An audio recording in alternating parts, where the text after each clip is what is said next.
야, 은혜로운 주일 되시기를 주님의 이름으로 바랍니다. 이제 오늘 우리가 말씀이 마태복음 14장에 이렇게 와 있는데요. 본문의 말씀 우리가 읽은 것처럼 요한의 죽음에 관한 이야기죠. 요한이 어떻게 죽었는지에 대한 말씀이 기록되어 있습니다.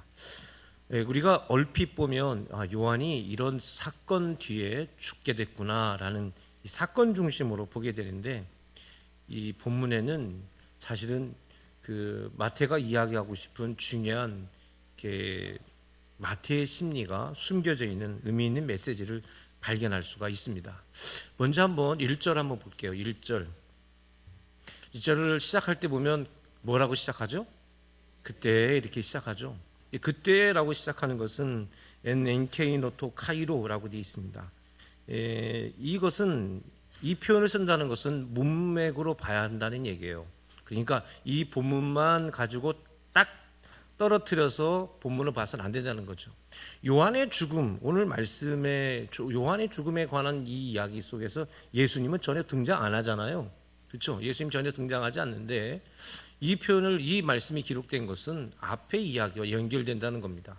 근데 앞에는 무슨 얘기가 나왔죠? 지난 시간에 예수님이 어디 가셨어요? 고향을 가셨어요. 그죠? 고향에 가셔서 회당에서 말씀을 전하셨는데 그 자리가 은혜로운 자리였습니까? 아니면 폭력적인 자리가 됐습니까? 폭력적인 자리가 됐어요. 그렇죠? 그래서 예수님께서 그 자리에서 나오시게 되는데, 그 말씀을 보면 이 당시에 이 나사렛 백성들은, 나사렛 사람들은 예수님, 즉 자기의 동료였고 친구였고 그 익숙함의 함정 속에 있어서 예수님이 메시아라는 것들에 대해서 전혀 인지하고 있지 못했습니다. 그래서 마지막은 어떻게 했냐면 예수님께서 고향에서 아무 능력을 발휘하지 않고 그 고향에서 떠나게 되었습니다. 그렇죠? 그게 지난 시간의 이야기예요. 그때라는 얘기는 그 맥락에서 오늘 본문을 봐라는 뜻입니다. 그 맥락에서 이 본문을 봐라라는 얘기를 한다는 것은 우리가 무슨 생각으로 이 본문을 봐야 되냐면, 즉 우린 지난 시간에 예수님과 고향 사람들과의 이야기만 보았지만 그것을 직접 목격하고 있는 사람들은 누구예요? 그 고향이 아닌 예수님의 제자들은 그 현장을 목격을 했을 텐데, 이 제자들의 입장에서 지난 시간에 고향 방문했던 이 사건은 어떻게 보여졌을까요? 어떻게 보여졌을까? 라는 궁금증이 생기지 않겠습니까? 우리가 제자들의 입장, 제자들은 그 현장에서 예수님이 어떻게 보면 무기력하게 그냥 끌려나가서 쫓겨나는 장면을, 자기 선생님이 그런 장면을 보게 된 거예요. 그랬을 때 제자들의 그 입장에서 예수님이 어떻게 보였을까라는 생각을 갖게 하죠. 예수님은 엄청난 능력이 계신 분인데 그 예수님 전혀 그렇지 않았어요. 그런 입장을 가지고 오늘 본문으로 들어가야 되겠다라는 것입니다. 이 얘기는 결국은 이 성경, 즉 저자인 마태의 심리가 그 속에 담겨 있다 볼 수가 있습니다. 자, 그러면 다시 1절을 보면 그때 마태의 암시가 담겨져 있어요. 분봉왕 헤롯이 예수의 소문을 들었다라고 되어 있습니다. 여기 보면 분봉왕이라고 있는데 테크라츠라고 되어 있는데 테크라크 이렇게 부릅니다. 이거는 왕이라고 되는 게 아니라 이 말은 두 말이 합쳐진 겁니다. 헬라어는 테트라 아르케스 이렇게 됩니다. 이게 영어로 이렇게 표현된 건데, 테사레스라는 말은 숫자 4를 의미합니다. 그리고 아르크라는 얘기는 주관하다, 다스리다. 즉 로마가 그 나라를 이끌어갈 때 한 지역을 누가 왕으로 있었는데 그 한 사람에게 모든 권한을 주게 되면 얘가 너무 강한 힘을 생기게 되잖아요. 그러니까 그가 죽고 난 다음에 로마가 나눠버리는 겁니다. 그래서 4개로 나눠버려서 그 4 중에 하나의 지역을 담당하는 사람, 지역 영주, 이게 분봉왕이에요. 그래서 왕이라는 것보다는 사실은 영주의 개념을 가지고 있었죠. 사실은 왕은 누구였냐면 이 헤롯, 여기서 헤롯은 누구냐면 예수님께서 태어났을 때 헤롯이 아니라 그 대헤롯의 아들인 헤롯 안티파스, 안디바라고도 성경은 나오죠. 안디바라고 표현하면 그 안디바가 바로 이 사람입니다. 그래서 이가 영주로 갈릴리 지역을 담당하고 있었어요. 갈릴리 지역. 그래서 정확하게 말하면 헤롯 안디바스가 이곳의 지역의 영주로 있게 되었습니다. 자, 한번 헤롯의 가계도를 한번 보도록 하겠습니다. 헤롯의 가계도를 보면 이게 헤롯 대왕이에요. 예수님 태어났을 때 헤롯 대왕. 그리고 이 사람의 부인들입니다. 부인들인데 여기서 첫 번째서부터 다섯 번째까지 부인은 중요한 부인들이에요. 대헤롯의 그 부인들. 헤롯에게는 부인이 총 10명이 있었습니다. 그러니까 공식적인 부인들. 그 외에도 또 있겠죠. 공식적인 부인들이 10명이 있는데 여섯 번째서부터 10번째까지는 그렇게 중요하지 않습니다. 그냥 데리다 데려다 놓고 산 거예요. 근데 첫 번째서부터 다섯 번째까지 부인이 중요한데 요 네 번째 부인, 이 세 번째, 네 번째 이렇게 부인이 있는데 세 번째, 네 번째 요게 태어난 사람이 오늘 나오는 헤롯 안티파트로스, 헤롯 안디바 오늘 말씀의 주인공이에요. 근데 이게 요 마리아 암네, 여기 마리아 암네 1세, 마리아 암네 2세라고 돼 있잖아요. 여자한테 1세, 2세를 붙인다는 건 굉장한 겁니다. 이 집안이 굉장한 집안이라는 거죠. 거기와 헤롯이 결혼해가지고 이 빌립이 태어나게 됐는데 이 빌립의 아내가 헤로디아입니다. 이렇게 헤로디아.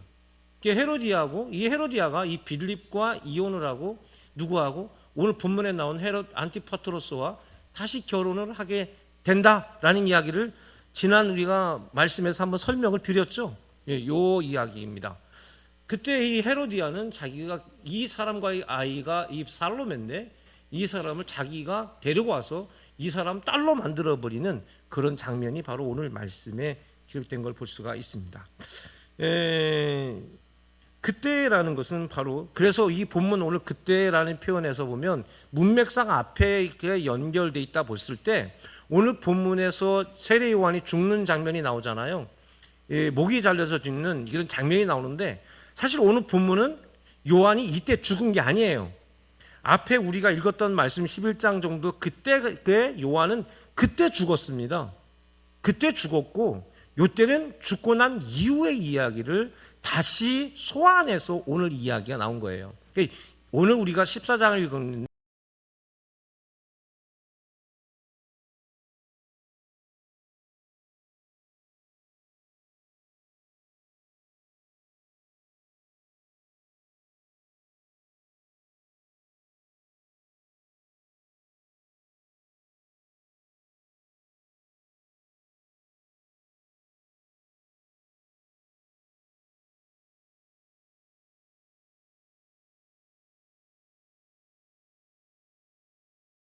이야기는 중요한 이 이야기를 꺼낸 것은 이런 겁니다.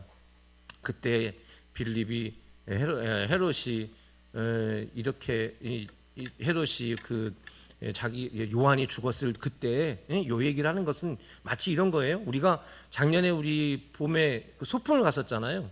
소풍을 갔었는데 거기가 베어트리 파크라고 곰이 있지 않습니까? 근데 곰에 대한 이야기를 내가 하고 싶은데 곰에 대한 이야기를 하려다 보니까 야 작년에 우리가 그 소풍 가서 봤던 그 곰 있잖아. 이렇게 표현하면 사실은 우리가 곰을 본 것은 작년 봄이잖아요. 근데 오늘 그 이야기를 할 때 이것을 제대로 설명하고 싶어서 지난해 이야기를 꺼낸 것과 같은 것이 바로 오늘 본문 이야기예요. 이미 요한은 죽었지만 이 이야기, 즉 마태가 이야기하고 싶은 중요한 이야기 때문에 얼마 전의 이야기들을 오늘 끄집어내서 마태는 이야기하고 있는 거다 볼 수 있습니다. 그래서 지금 요한에게 지금 요한이 죽었던 얘기는 지금 헤롯이 지금 갑자기 헤롯이 요한을 소환해내고 있다는 겁니다. 왜냐하면 요한은 이미 죽었어요. 그런데 요한이 죽고 나서 사람들의 민심이 누구에게 옮겨갔을까요? 예수님께로 옮겨가게 된 거예요. 바로 그 문제예요. 즉 요한이 죽고 나서 사람들 가운데 더 이상 사람들의 관심 있는 사람이 없어지면 이 헤롯은 마음에 편할 텐데 여전히 백성들이 그 관심도가 누구에게 넘어가게 됐냐면 예수님께로 넘어가게 된 거예요. 그러니까 요한이 굉장히 민감한 상태에 이르게 됐던 것을 볼 수가 있습니다.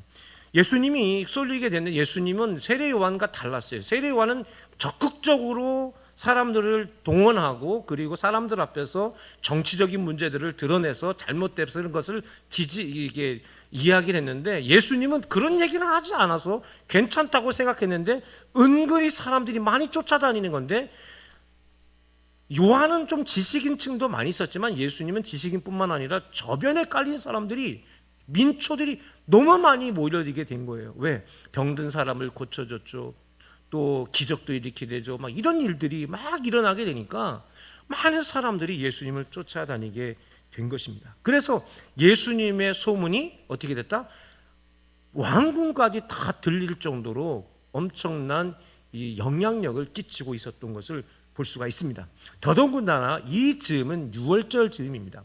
유월절은 유대인들에게 가장 큰 절기예요. 그러다 보니까 전국에서 뿐만 아니라 세계적인 많은 사람들이 이 갈릴리 지역을 통해서 어디로 가게 되냐면 예루살렘으로 가게 됩니다. 근데 본인도 예루살렘에 가야 돼요.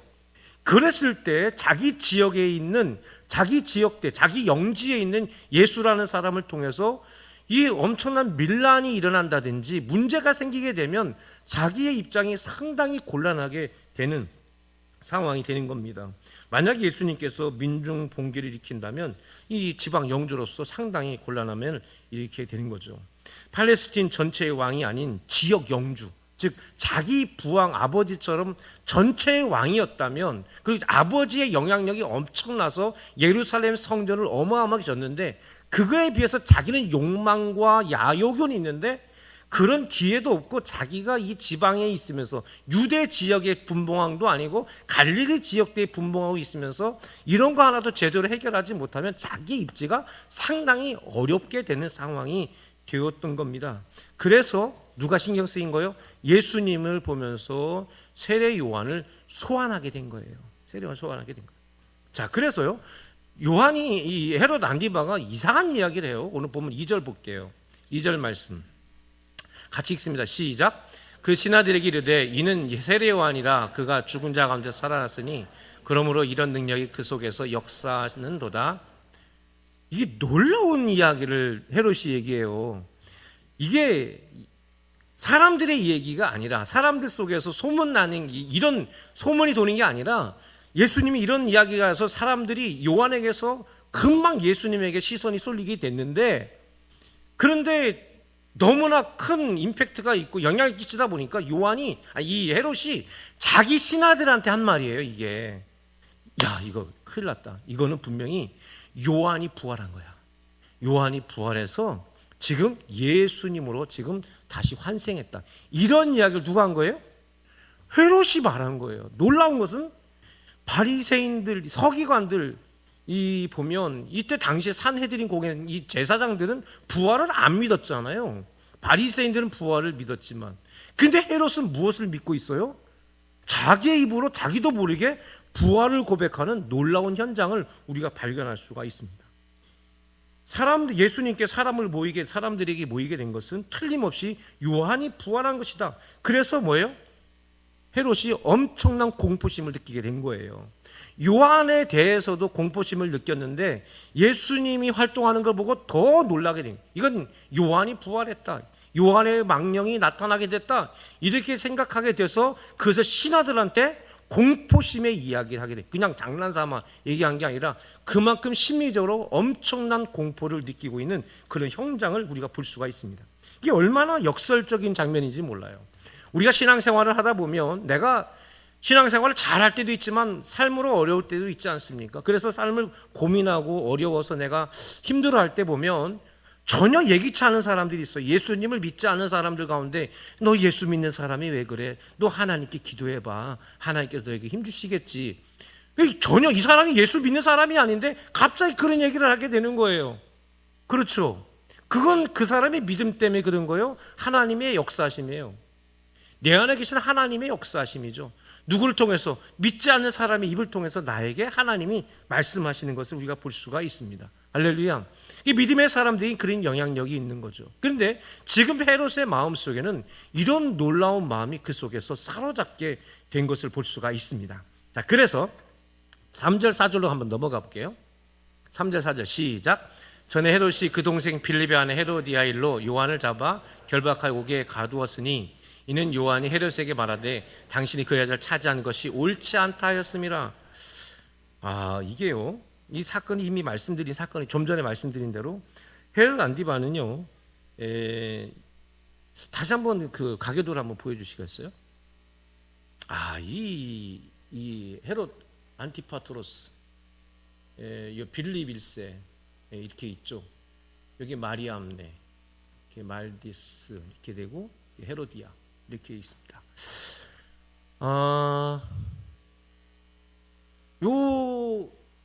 요 부인 헤로디아가 안티파트로스와 여기 이혼하고 여기 결혼해서 자기 아주버니하고 결혼을 한 거예요.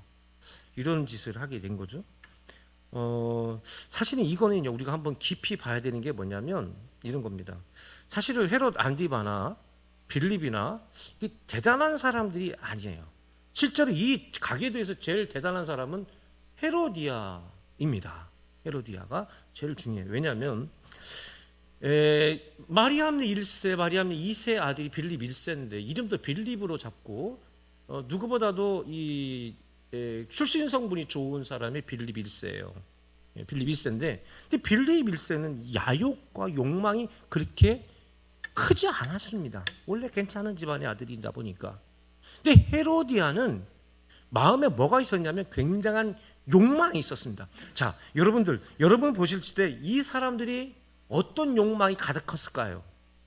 지금 다 분봉하고 있어요. 부왕 헤롯은 뭐로 되어 있습니까?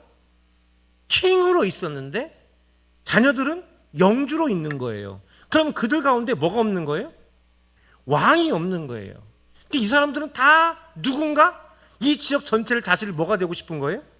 왕이 되고 싶었는데 그 왕이 되고 싶은 마음이 가장 컸던 사람은 누구였냐면 아들들 중에서는 헤롯 안티파트로스였고 여자들 중에는 누구였느냐?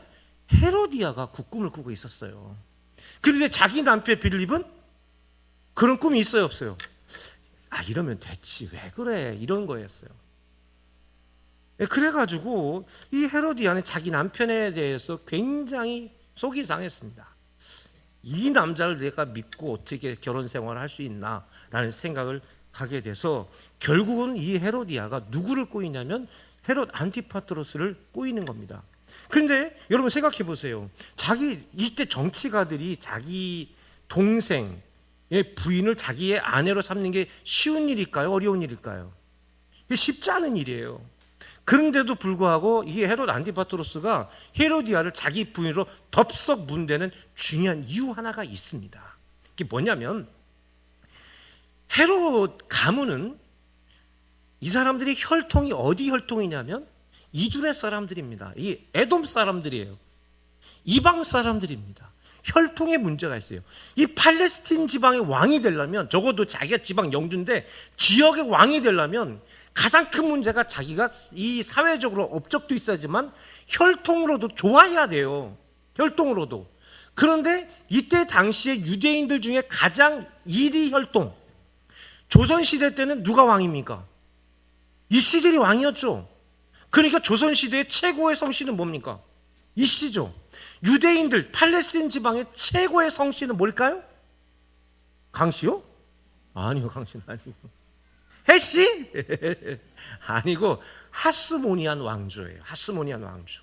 이 하스모니안 왕조는 어떻게 만들어지냐면 이 이스라엘 백성들이 나라를 바벨론에 완전히 망하게 되고 회복되고 했을 때 성경에 이 말라기와 마태복음 사이에 중간에 한 400년의 중간 시대가 있는데 그때 당시에 알렉산드로스가 전체를 통일하게 되고 그 다음에 로마 제국이 만들어지는 과정들이 역사 속에 있는데 그때 이스라엘도 팔레스틴 지방도 로마의 속국이 됩니다. 근데 이 로마의 속국이었을 때 그 중간에 마카비 혁명이 일어나게 되는데 이 마카비 가문이 독립을 하고 얼마 기간에 독립국가를 만들게 되는 거예요. 그 독립국가를 만든 마카비 가문이 하스몬 왕조 가문입니다. 그러니까 헤로디아는 어디 집안 사람이에요? 하스몬 왕가예요. 그러니까 혈통으로는 왕족 최고의 왕족의 혈통을 가진 사람이 헤로디아예요. 그러니까 헤로디아가 결혼하자고 하면 안 물 사람이 있었을까 없었을까? 무조건 물게 되는 겁니다. 우리가 요한복음에 보면 니고데모가 예수님을 찾아가잖아요. 그 마카비 혁명이 일어나고 했을 때 그때 당시 전쟁을 했던 혁명 국가의 장군의 자손이 니고데모입니다. 그렇게 엄청난 사람들, 그러니까 그때 당시는 이런 혈통이 매우 중요했습니다.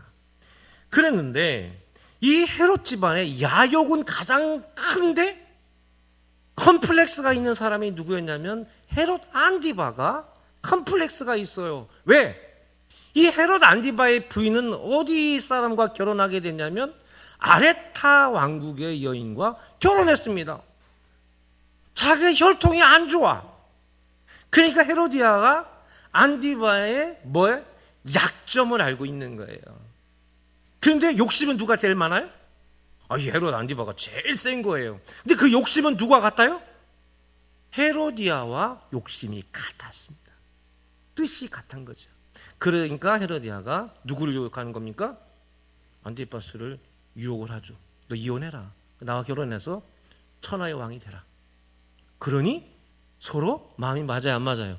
마음이 딱 맞았는데 헤로디가 훨씬 헤롯 안티파트로스보다 굉장한 야욕을 가진 여인, 대단한 여인이었습니다. 그래서 이 헤롯 안티파트로스는 그러므로 말미암아 자기에게 이 컴플렉스를 극복할 수 있는 그런 좋은 계기가 만들어지게 되는 장면을 볼 수가 있습니다. 그래서 자기 부인과 이혼을 하게 하고 이 자기 제수 씨와 결혼하는 그런 장면이 만들어지게 됩니다. 근데 문제는 뭐냐면 아레타 왕국은 그러면 가만히 있겠습니까? 이놈 봐라, 내 딸하고 이혼을 해? 그리고 제수 씨와 결혼하는데 가만 안 돼도 전쟁이 벌어졌습니다. 아레타와 갈릴리 지역대 왕국 갈릴리와 전쟁이 벌어지게 된 거예요. 유대 전쟁사에 나오는 얘기입니다. 이 전쟁에서 헤롯이 이겼을까요? 아레타 왕국이 이겼을까요? 누가 이겼을 것 같아요? 죄송합니다만 아레타 왕국이 이겼어요. 그러니까 헤롯 안티파트로스는 아주 궁지에 몰린 상황이에요. 전쟁에서 졌지. 그리고 부적절한 결혼도 했지.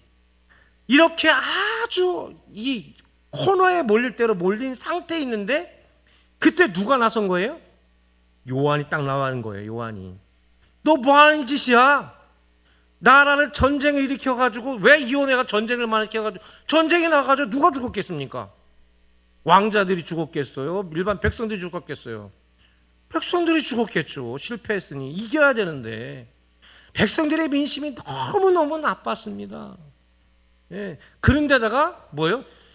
유대인들에게서는 절대로 있을 수 없는 이런 가족관계, 이런 못된 짓을 하게 이 불륜을 저질렀으니 강직하기로는 당시에 최고로 강직했던 세례 요한에게는 용납이 안 되는 거예요. 그러니까 나가지고 너희 못된 짓 하는 이 나쁜 놈아 가지고 백성들한테 하니까 백성들이 전쟁도 이미 졌지. 그러고 보니까 이런 집안에서 왕국에서 이런 못된 짓을 했자니까 백성들이 막 난리가 나게 된 겁니다. 그러니까 이 헤롯 안티파트로스는 어쩔 수 없이 요한을 잡을 수밖에 없는 거예요. 그래가지고 잡아놓으니까 마태복음 11장에서 잡힌 상태에서 예수님께 제자를 보내게 된 것입니다. 이런 상황이 일어나게 됐죠. 입지가 약해질 대로 약해졌을 때 요한이 바로 이런 문제를 제기하게 된 겁니다. 이 상황을 좀 더 자세한 부분이 원문이 마가복음이에요. 이제 마가복음을 한번 넘어가 볼게요. 마가복음 6장 19절서부터 한번 보겠습니다. 19장서부터 우리 본문 읽은 말씀과 마가복음에는 오늘 원문과 더 이 사건을 더 정확하게 나왔어요. 자, 19절 20절 같이 읽어봅시다. 시작. 헤로디아가 요한을 원수로 여겨 죽이고자 하였으되 하지 못한 것은 헤롯이 요한을 의롭고 거룩한 사람을 알고 두려워하여 보호하며 또 그의 말을 들을 때 크게 번민하면서도 달갑게 들음이었더라. 마태복음에 선지자로 봤다는 얘기입니다. 마태복음에 선지자로 봤다는 얘기는 백성들이 뭐예요?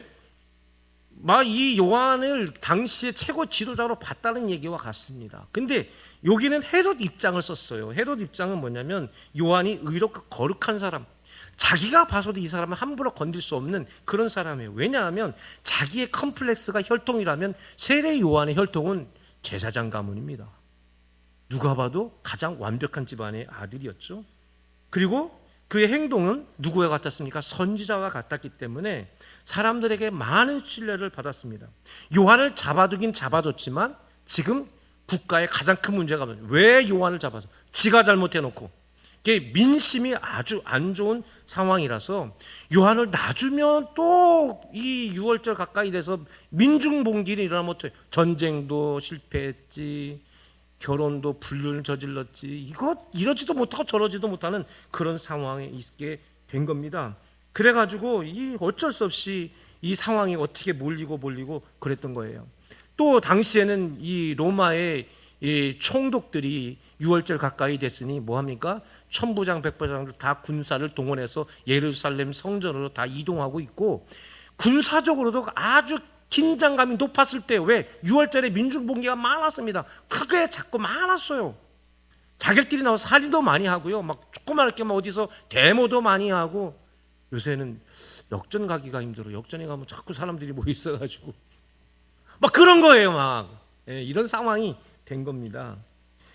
이때 만약 헤롯이 요한을 잘못 건드렸다 하는 어떻게 되겠어요? 큰일 나는 거예요. 큰일 나는 거. 그래서 헤롯은 이러지도 못하고 저러지도 못하고 있는데 21절 22절 한번 볼게요. 시작. 마침 기회가 좋은 날이 왔으니 곧 헤롯이 자기 생일의 대신들과 천부달들과 갈릴리의 귀인들로 더불어 잔치할세 헤로디아 딸이 친히 들어와 춤을 추어 헤롯과 그와 함께 연전 자들을 기쁘게 한지라. 왕이 그 소녀에게 이르되 무엇이니 내게 원하는 것을 내게 구하라, 내가 주리라 하고. 춤을 얼마나 잘 추면 원하는 대로 다 줄 수 있을까? 춤을 얼마나 잘 춰야 되는 거예요? 네? 춤을 얼마나 잘 춰야 네가 원하는 걸 다 줄까? 저는 이 설교를 준비하면서 이 말씀을 전해야 되나 말아야 되나 좀 고민했습니다. 왜냐하면 주일날 거룩한 시간에 이런 얘기를 해도 되나 싶어서요. 22절에 보면 그 소녀라고 돼 있잖아요. 이 소녀라는 표현은 성경에서 회당장 야이로의 딸에게만 쓰고 그 다음에 살로메에게만 쓴 2번밖에 안 나와요. 마태복음 이 복음서에.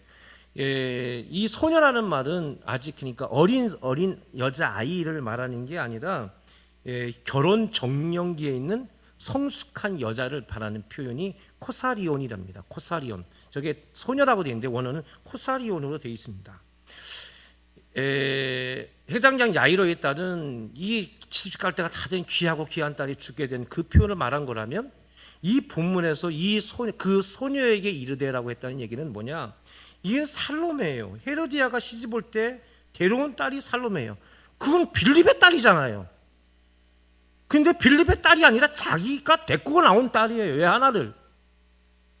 근데 얘가 어떤 애겠어요? 헤로디아가 봤을 때 가장 자기의 마음에 맞는 애가 살로메였던 거예요. 그 딸은 누구냐? 지금 자기의 큰아버지면서 새아버지에게 춤을 춘 거예요.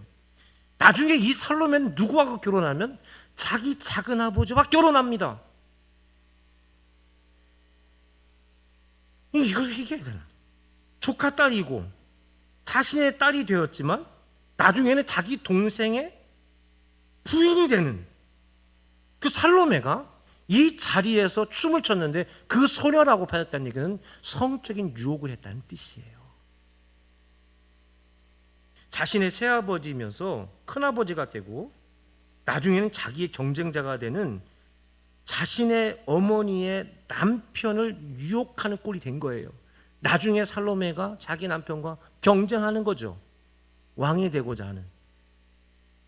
그러니까 사실은 나중에는 자기 엄마 헤로디아와 딸 살로메가 서로 경쟁자가 되는데, 지금 헤로디아가 자기 남편 안티파트로스가 더 이 어렵게 해서 흔들려고 있는 안티파트로스를 강하게 하려고 자기 딸을 성적으로 자기 남편을 유혹하게 한 거예요. 자기 딸을. 이게 말이 되냔 말이에요. 이게 미친 짓이에요. 엄마가 자기 딸을 자기 남편한테 그렇게 준 겁니다. 원하면 얘도 가지란 뜻이에요. 그래서 23절에 뭐라고 되어 있냐면 헤롯 안티파스로 미쳐버렸습니다. 23절 시작. 또 맹세하기를 무엇이니 내게 구하는데. 또 맹세했다는 얘기는 맹세를 계속했다는 뜻이요. 원하는 대로 다 줄게. 남자들은 조심해야 됩니다. 네, 성주를 욕했다는 뜻이에요. 자, 그래서 헤롯이 정신이 나가버렸어요. 딸의 자기 부인이, 새 부인이, 제수 씨가 자기 딸 조카를 갖다 이런 짓들을 왕궁에서 일어나고 있으니 이 얼마나 웃기는 일입니까? 이어서 24절부터에 보면 제가 읽어드릴게요. 그가 나가서 그 어머니 구하되 그 엄마한테 연락해. 어떻게 할까요? 세례요한 달라고, 목을 달라고 해라. 그래가지고 왕이 가서 세례요한의 목을 주시오. 그래서 어쩔 수 없이 다 주게 됩니다. 왜냐하면 이 당시 사람들, 중동 사람들은요, 자기의 목숨보다 귀한 게 뭐냐? 목숨보다 더 중요한 가치가 자기 명예입니다. 자기의 체면이에요. 자기 명예가 깎인다면 죽는 거와 같아요. 그러니까 분명히 그 자리인 자기 생일 자리에 신하들도 있었고 또 산헤드린 공의원들도 있었을 것이고 종교지도자, 정치지도자들, 로마 사람 다 와 있는데 약속을 안 지키면 안 되잖아요. 모든 사람들이 저거 어떻게 되나 보자 하고, 이건 뭐예요? 야, 이거 너무 재밌는 상황이 된 거예요. 저거 요한 죽이면 큰일 나는데. 그런데 옆에서 누가 봐도 이상한 짓을 하는 딸이 와서 춤추니까 고개 홀딱 넘어갔는데 가져다 달라는 게 요한의 머리네. 모든 사람들이 야, 이거 웃기는 일이 생겼구나 싶은 상황이 된 거예요. 근데 뭐예요? 명예는 목숨보다 중요하다 보니 체면이. 그래서 요한이 그렇게 죽게 된 이것이에요. 이때 아니라 앞에 그런 상황이 있게 된 겁니다. 헤롯은 탐욕과 유혹에 인해서 큰 죄를 저지르고 말았죠. 자, 그런데요, 마가복음 우리가 읽은 말씀 29절 한번 가보세요. 29절. 자, 오늘 말씀의 중요한 이야기를 이게입니다. 29절 한번 가봅시다. 마가복음 6장 29절. 이거 하나 한번 읽어봅시다. 예. 네. 자, 같이 읽읍시다. 시작. 요한의 제자들이 듣고 와서 시체를 가져다가 장사하니라. 그렇죠. 이렇게 됐어요. 요 이야기가 끝이 이렇게 된 거예요. 자, 요한의 제자들이 듣고 와서 시체를 가져다가 장사하니라. 오늘 본문 12절로 한번 가볼게요. 본문 12절. 오늘 본문 12절로 가면 뭐라고 되어 있나 보세요. 시작.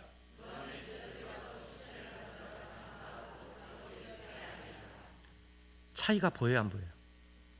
차이가 보이죠? 무슨 차이가 있어요? 그렇죠. 마가복음에서는 사건을 그대로 정리해 줬죠. 요한이 그래서 죽어서 제자들이 요한을 이렇게 장사 지냈다라는 것으로 끝났죠. 근데 마태복음은 어떻게 되어 있나요? 그 사실을 누구한테 알았다? 예수님께 알았죠. 왜 예수님께 알은 거죠? 네? 왜 예수님께 알았을까요? 예수님의 제자 뭐예요?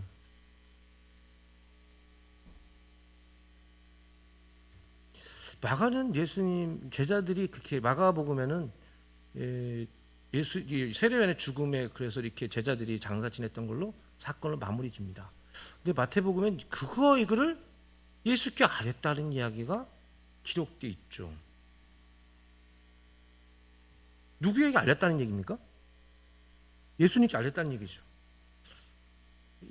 오늘 본문에 숨겨진 메시지, 마태복음, 누가복음엔 기록되어 있지 않지만 마태복음에 이 말씀이 기록된 거, 원전은 마가복음인데 마태가 기록한 것은, 이것은 예수께 알았다라는 얘기는 저에게는 지금 마태의 중요한 메시지가 담고 있는 거예요. 마태가 말하고 싶은 중요한 이유. 그래서 마가복음과 똑같지 않고 이 부분을 마태가 집어넣었던 것은 마태가 말하고 싶은 중요한 의도가 있다는 걸 볼 수 있습니다. 그 뭘까? 마태복음 17장 2절 6절. 요한이 죽을 때 이야기가 거기입니다. 마태복음 11장 넘어가 보죠. 2절과 3절 한번 읽어봅시다. 시작. 그리스도께서 하신 일을 듣고 제자들 보내요 예수께 여짜오되 오실 그이가 당신이 오니까 우리가 다른 일을 기다리고, 그 얘기를 했다고 해서 요한이 잡혀서 옥에 가두어졌습니다. 언제 죽을지 모르는 상황입니다. 그때 요한은 뭐라고 말하면, 당신 메시아가 맞냐? 우리가 다른 사람을 기다려야 되느냐? 지금 왜 가만히 있느냐? 저거 헤롯을 봐라. 저거 미치지 않았느냐? 왜 저걸 가만 놔두냐 말이에요. 전쟁이 일으켜졌지. 가정 파탄시켰지. 온갖 못된 짓들을 다 하면서도 떵떵거리고 살고 있고, 저렇게 얼굴 들고 돌아다니고 있는데, 내가 그것에 잘못해서 백성들 앞에서 말했는데, 그것 때문에 내가 지금 감옥에 갇혀 있는데, 당신이 메시아인데 왜 가만히 있느냐 말이야. 보라, 하나님의 어린 양이로다 라고, 나는 당신을 철석같이 메시아라고 믿고 있는데, 적어도 당신이, 내가 감옥에 있다면 내 역할을 누가 해야 돼요? 당신이 해야 되지 않겠느냐는 말이에요.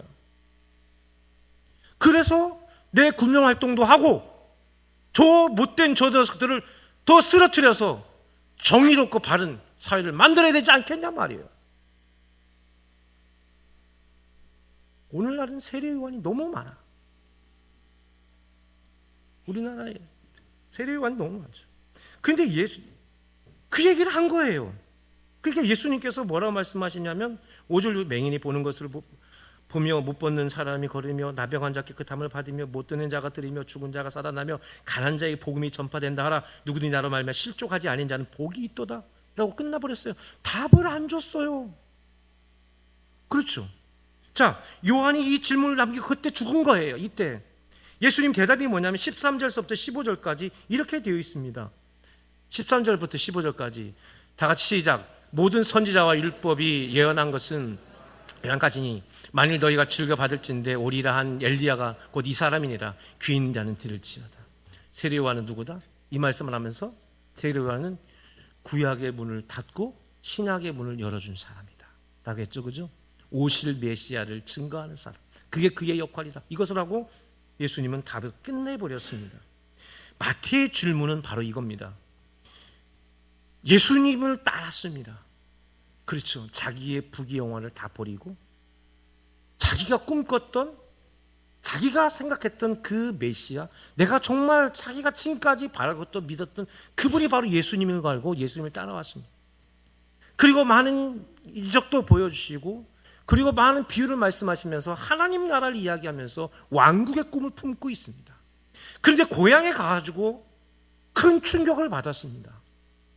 그 사람들이 그렇게 무지막지한 이런 일들을 하고 있었을 때, 적어도 예수님이라면 내가 봤을 때 예수님은 그곳에서 뭘 발휘해야 되는 겁니까? 능력을 발휘해야 되는 거 아니에요. 그런데 우리가 지난 시간 봤던 건 예수님은 고향에서 능력을 발휘해야 안 해요. 안 한다고. 요한의 질문은 그거였습니다. 우리가 당신 도대체 당신 메시아 맞습니까? 우리가 다른 사람은 기다려야 됩니까? 라는 이 질문이 지금 누구에게 온 거예요? 마태에게 온 거예요. 그래서 마지막 이 사건을 이야기하면서 예수님께 아랬다. 예수님, 요한 죽은 거 아시죠?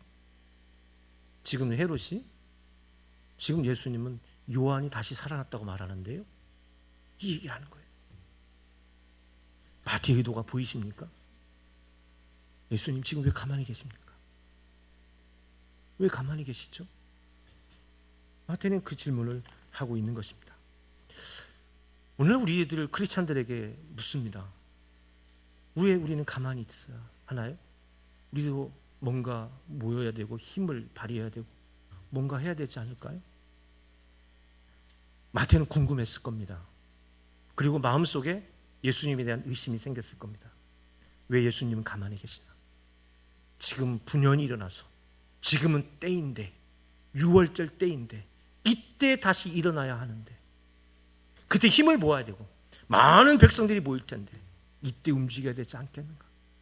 그런데 예수님은 마태에게도 요한에게도 아무런 대답을 주지 않죠. 그리고 무엇을 하시나요? 묵묵히 예수님은 자기 길만 가십니다.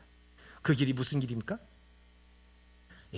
이제 십자가의 길을 가고 계시고 있는 장면입니다. 아무도 예수님이 십자가의 길을 가고 있다는 것은 모르고 있었습니다. 그렇죠. 예수님만 그 길을 가고 있었습니다. 이거를 기록하고 있는 마태는 바로 그 궁금증으로 예수님께 질문한 거예요. 예수님 왜 가만히 계십니까? 고향에서 왜 그렇게 무기력하셨습니까?